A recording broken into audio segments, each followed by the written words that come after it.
আমরা তিন ভাই তিন ভাগে কোরবানি দেই। এক ভাইয়ের অবস্থা ভালো, তাই সে বেশিরভাগ টাকা দেয়, আর আমরা অল্প কিছু পরিমাণ শরিক হই। তাহলে কি আমাদের কোরবানি আদায় হবে কিনা? এটা একটা গুরুত্বপূর্ণ প্রশ্ন।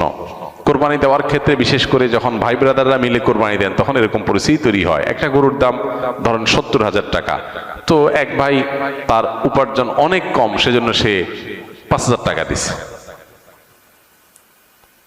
আর বাকি টাকা যেটা আছে সেটা হয়তো বাকি ভাইরা দিস। কোরবানি হবে কিনা? উত্তর হলো কারোর কোরবানি হবে না।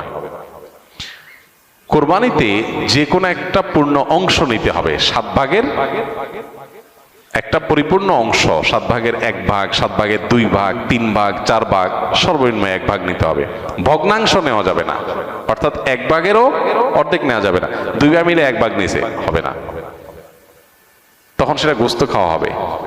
পশু জবাই হয়ে গেছে সহি পদ্ধতিতে, গোস্ত খাওয়া হবে, কিন্তু কোরবানি হবে না। কোরবানি বিশুদ্ধ হইতে হলে প্রত্যেককে পূর্ণাঙ্গ একটা ভাগ নিতে হবে। হ্যাঁ, এখন এমন হতে পারে যে এক ভাইকে আল্লাহ আর্থিক সচ্ছলতা দিয়েছেন, বাকিদেরকে দেন নাই, তো কি হবে? তখন সচ্ছল যিনি, তিনি তার পক্ষ থেকে কোরবানি দিয়ে বাকি সবাইকে সবার পক্ষ থেকে দিবেন, যে ঠিক আছে তোমার পক্ষ থেকে একটা শেয়ার, তুমি টাকা দিলা না, আমি তোমারটা দিয়ে দিলাম। এটা হতে পারে।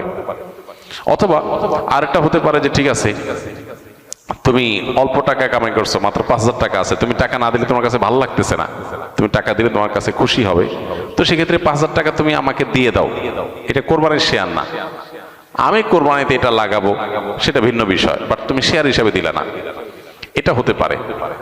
প্রবাসীরা অনেকে একটা কাজ করে, বিশেষ করে মিডিল ইস্টে যারা থাকে, অনেক প্রবাসীরা কোরবানি ঈদের দিন নিজেরা একটা ছাগল জবাই করে। তো রুমে 5 জন থাকে, এখন 5 জন মিলে একটা ছাগল জবাই করলে ওই ছাগলের টাকা তারা ভাগ করে। এই যে এক ছাগলে কয়জন শরিক হইতে পারবে, কয়জন কোরবানি দিতে পারবে? একজন। ভগ্নাংশ দেওয়া যাবে না। তাহলে একজন কোরবানি দিলে রুমের যে কোনো একজন কোরবানি দিবে, তো বাকি 4 জন তারা কি বসে বসে খাবে? গোস্ত তো সবাই খাবে। তো এই জন্য তারা 5 জন মিলে ভাগ করে টাকা দেয়। এখানে কারোরই আসলে কোরবানি হবে না। জবাই করা হবে, পশুর গোস্ত খাওয়া হালাল হবে, কিন্তু কোরবানি হবে না। যদি কোরবানি হতে হয় তাহলে এমন করা যেতে পারে, 5 জন মিলে টাকা দিল একজনকে, দিয়া বললো ভাই আপনি মুরব্বী মানুষ, বড় মানুষ, বা আপনি যে কোনো কারণে আমাদের থেকে ভিন্নতর, তো এই টাকাটা আমরা সবাই তুলে আপনাকে দিলাম, কোরবানিটা আপনার তরফ থেকে আপনি দেন।